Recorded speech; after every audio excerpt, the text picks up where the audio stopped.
Soft silicone to guys for charger yan. Para protected lalo ng mga original charger natin guys. Ito. So marami to sila guys. Iba't ibang sizes to guys. So yan. Ito guys, may plain na kulay. Meron din tong ganitong kulay. So if bibili kayo guys, if ito lang yung cord nyo lang ang gusto nyong lagyan, walang problema. Pero if bibilhan nyo rin pati yung ganito, double check nyo yan guys ha. Double check nyo kasi may iba't ibang sizes yan. May USB to Type-C, meron din Type-C to Type-C, meron din sa iPhone guys. So double check nyo yun guys.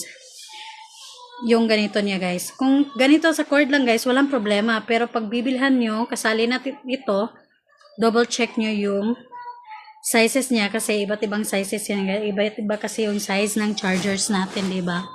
So, double check nyo talaga. Yan. Ito is sa iPhone ko, guys. Yan. iPhone. Iba rin itong size niya, guys. Ibang size niya nito.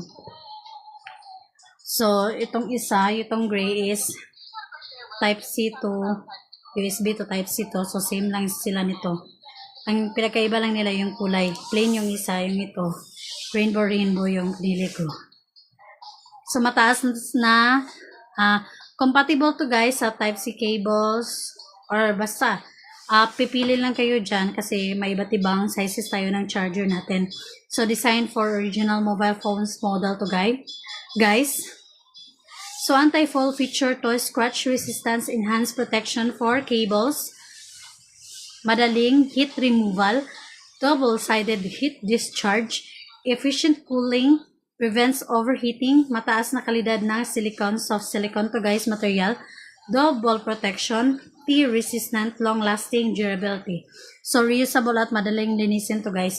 So, no deformation, no discoloration, free to stretch, easy to clean. So, example guys, if gusto nyo siyang tanggalin, ililipat nyo sa ibang charger nyo, pwede rin guys. Pwede lang din guys, hindi siya madideform guys. Yan.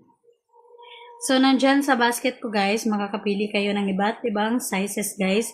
Sa mga hindi nakahabol sa live ko, pwede na rin kayong sa showcase ko na lang kayo pipili. Nandun lang din naman to guys. Walang ibang ganito sa protection sa cable nyo. At yung fast charger, walang iba doon sa showcase ko, kundi yun lang. So, hindi na kayo mahihirapang pipili kasi yun lang yung nasa showcase ko guys. So, thank you sa panonood guys.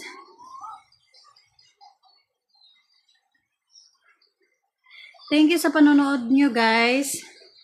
Bukas siguro makaka-live ako. Depende na rin guys. Try natin. Hope so. At